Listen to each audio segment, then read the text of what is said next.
Mga master, okay lang bang? Huwag niyong skip ang mga ad sa aking mga video kung okay lang mga master. Salamat sa solid na suporta po. Yon, what's up mga masters? Nandito na naman tayo sa panibagong araw, panibagong kabanata na naman ang pagsasama-samahan natin ngayon guys.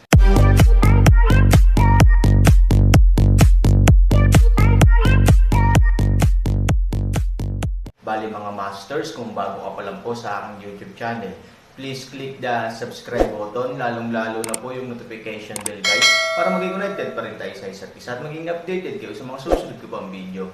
Bali mga masters, bago natin umpisahan ng kwento ay mag-shoutout po muna tayo para sa mga solid nating tagapakinig. Shoutout kay Raimundo Dayundon, shoutout kay Solar Planet YT. Yun na nga mga masters, no? Bali hindi na ito patagalin. In 3, 2, 1, let's go!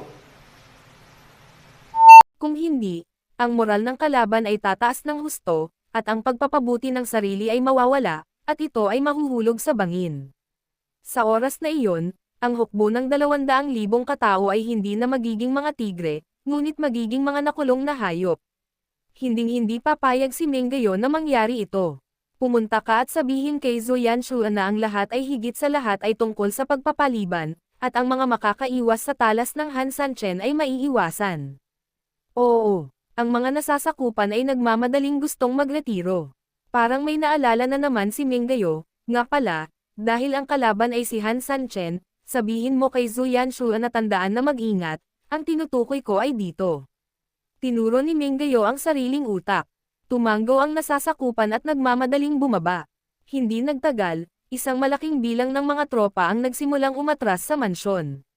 Gayunpaman, wala pa ring mga tropa at kabayo ang naalis sa paligid ng mansyon. Sa kabaligtaran, ang mga sundalo na umatras ay mabilis na napunan ang kanilang mga posisyon, na pinagsama ang peripheral defense na mas nakakatakot. Hindi nagtagal, umatras si Zoyan Shua kasama ang isang grupo ng mga crony at ang 4 na master. Dati, gaano kabanggas ang pagdating, ngayon, kung gaano kabilis umatras ang mga tao pagkatapos maghintay. Nang umatras si Zoyan Shua, talagang pawis na pawis siya. Napakamanhid niya. Dahil sa takot na kapag lumilikas ang mga tao, biglang makisali si Han Sanchen sa kanyang sarili. Ngunit sa kabutihang palad, hindi gumalaw si Han Sanchen mula simula hanggang wakas. Elder, inutusan ko ang mga tao na umatras. Lumakad si Zoyan Shua kay Mingyu at mahinang nagulat, gayunpaman, hiniling ko rin sa lahat na higpitin ang kanilang pagkubkob sa paligid. Tumanggo si Mingyu, ayon sa orihinal na plano, ang mga reinforcement ng Mengzhou City ay dapat na dumating sa lalong madaling panahon. Dahil sa aksidente sa pangunahing lungsod, hindi pa tayo ganap na nagkakaisa, kaya hindi na makatutuhanang gamitin ang depensa ng lungsod upang labanan. Kaya nagpadala na ako ng mas maraming tao sa lungsod. Sa ngayon, 10,000 lang ang tao sa lungsod. Hindi tayo nagmamadaling umatake, at hindi magandang ideya na matrap sila sa loob. Tumanggo din si Zoyan Shua, inisip din ng mga nasasakupan na karamihan sa kanila ay kailangang ipagtanggol laban sa mga reinforcement mula sa labas.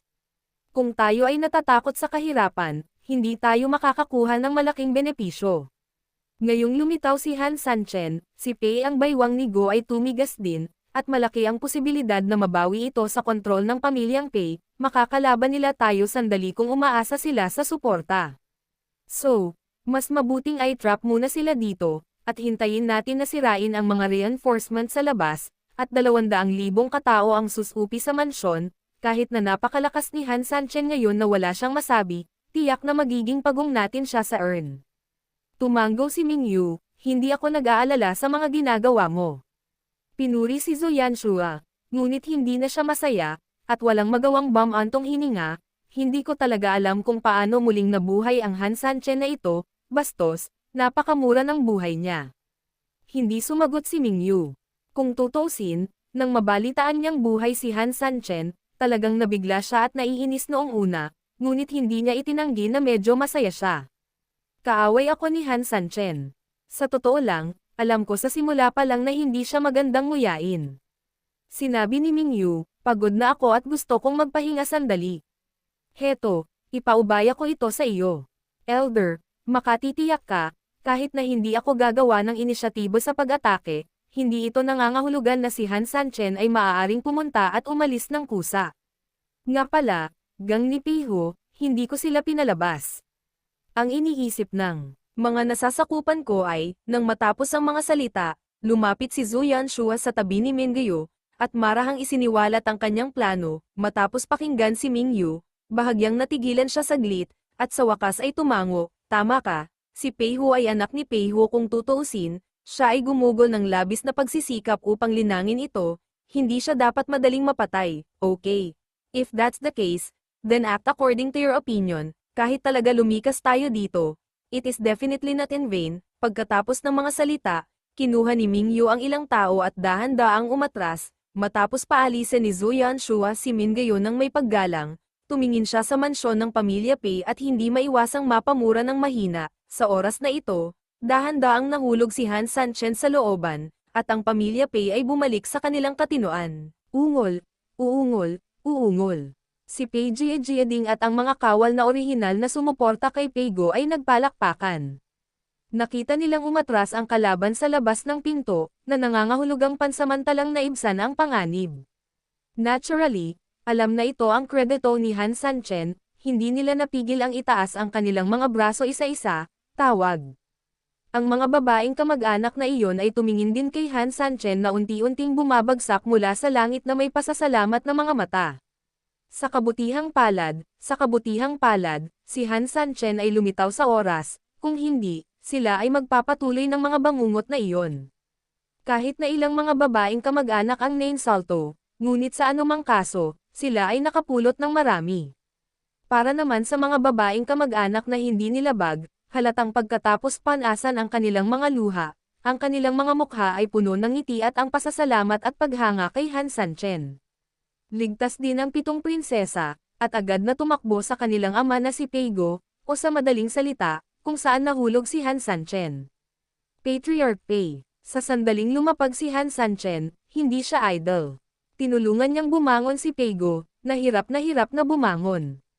Pagkatapos noon, isang bagzo ng enerhiya ang sumugod sa katawan ni Peigo mula sa tuktok ng kanyang palad. Ang itim na hininga ay lumibot sa katawan ni Peigo, at pagkatapos ay nagpakawala siya ng bahagyang buntong hininga. Sa kabutihang palad, walang panloob na pinsala, ngunit ang trauma ay medyo malubha, at maaari itong mabawi pagkatapos ng tamang conditioning. Tinapos ni Han Sanchen ang kanyang mga salita at dahan-daang binawi ang kanyang kamay. Marahan na ngumiti si Peigo, kung makikita kitang bumalik, kahit kalahati na lang ng buhay ko ang natitira, siguradong gagaling ako. May problema ang pamilya Pei, how dare I die casually?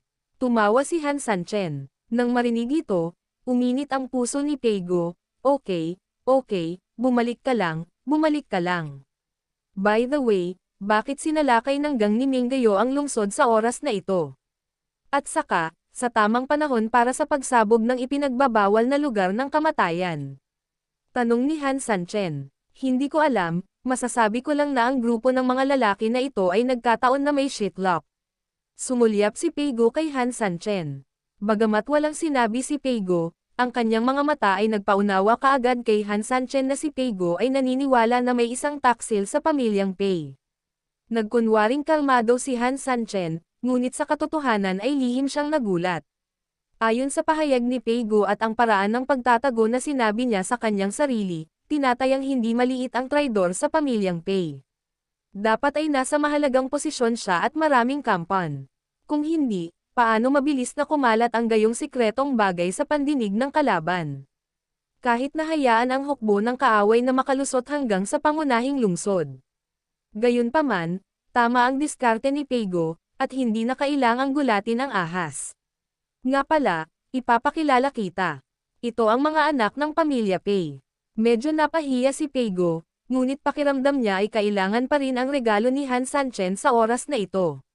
Sa walang ibang dahilan, si Han Sanchen pa rin ang kanyang pinakarespetadong bisita.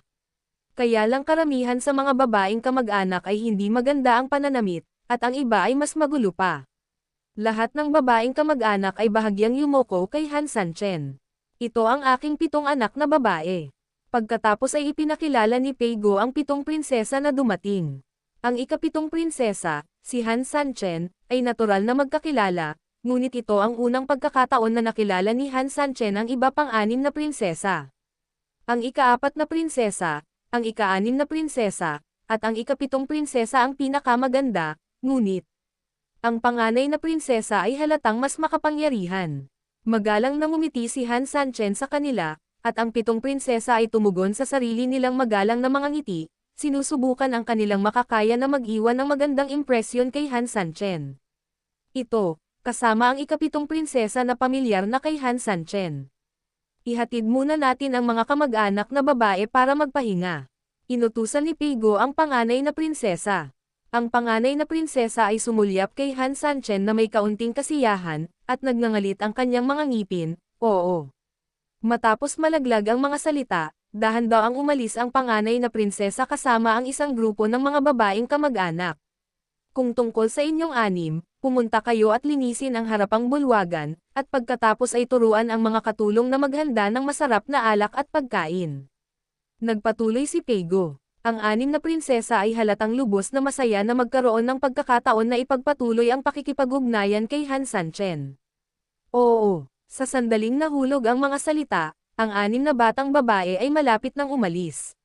Gayunpaman, ikanaway ni Han Sanchen ang kanyang kamay, Patriarch Pei, pag-uusapan natin ang tungkol sa kagandahang loob na ito mamaya. Sa ngayon, ang sakuna ay nasa unahan, at hindi tayo maaaring magmadali. Bahagyang ngumiti si Peigo, syempre alam niya ito, ngunit gusto lang niyang gawin ang pinakamataas na etiquette kay Han Sanchen. Since that's the case, bahala na si Mr. Aaron. Luminggalinga si Han Sanchen sa paligid, at pagkatapos ay itinoon ang kanyang mga mata kay Peiho, na nakahandusay sa lupa na parang asong nagdadalamati. Bigla siyang sumimangot at itinaas ang ulo para tingnan si Peigo, medyo nauuhaw ako, o Patriarch Pei, kumain ba tayo ng tsaa? Halatang nabigla si Peigo, ngunit dahil ibinuka ni Han Sanchen ang kanyang bibig, syempre handa siyang samahan siya. Ang 6 na prinsesa na orihinal na inakala na hindi sila magkakaroon ng pagkakataong makasama si Han Sanchen sa ilang sandali, ngunit ngayon ay labis silang nasa sabik nang marinig nila ang balita. Maghahanda kami ng tsaa. Pagkahulog ng mga salita, mabilis na tumakbo ang 6 na prinsesa patungo sa bulwagan. Nang makita ang 6 na anak na babae na napaka-aktibo, hindi napigilan ni Peigo na mapangiti ng mapait. Alam ng sarili kong anak na kahit hindi siya tamad na tao, siya ay isang babae ng pamilya. Ngunit ito ay nangyari na maging tulad ng isang tao, at ngayon, bawat isa sa kanila ay sabik na magdala ng tsaa at tubig. Hindi ito pagbubuntis ng babae, ano pa kaya ito? Hindi pa banggitin, umaasa si Peigo na kung ang sino mang anak na babae ay makakakuha ng mga mata ni Han Sanchen, kung gayon ang pamilya Pei ay makakakuha ng mas pinagsama-samang posisyon at lakas. Ano pa bang ginagawa nyo? Bakit hindi nyo bilisan at ipagtanggol ang sarili nyo? Tiningnan ni Peigo ang grupo ng mga tao na sumusunod kay Peiho, at hindi maiwasang huminga ng mahina. Kung noon pa man, tiyak na hindi seseryosohin ng mga taong ito ang mga salita ni Peigo. Pagkatapos ng lahat, para sa kanila, si Peigo ay isang walang kwentang matandang lalaki kung tutuusin. Pero ngayon, iba na ang sitwasyon, bumalik na si Han Sanchen. Ang ilan sa kanila ay naglaro laban kay Han Sanchen, at syempre alam nila kung gaano kalakas si Han Sanchen, at kahit na ang mga hindi pa nakakalaban sa isa't isa ay hindi tanga. Nang makitang napakaraming sundalo ng departamento ng Minggayo ang sama-samang umatras sa oras na ito, nangangahas pa ba silang guluhin si Han Sanchen? At sa suporta ni Han Sanchen, si Peigo ay natural na pinuno ng pamilya na hindi nila kayang masaktan ngayon. Nang marinig ang utos ni Peigo, mabilis na kinuha ng lahat ang kanilang mga sandata at nagsimulang kumilos ayon sa utos. Sa oras na ito, hindi sila niliquidate ni Peigo. Obviously, napakabait niya. Paano sila maglakas loob na magpabiye? Ang pervert na to. Malamig na sumangot si Peigo at sinulyapan si Peiho sa lupa, itapon mo ito sa silid na panggatong at magpagamot.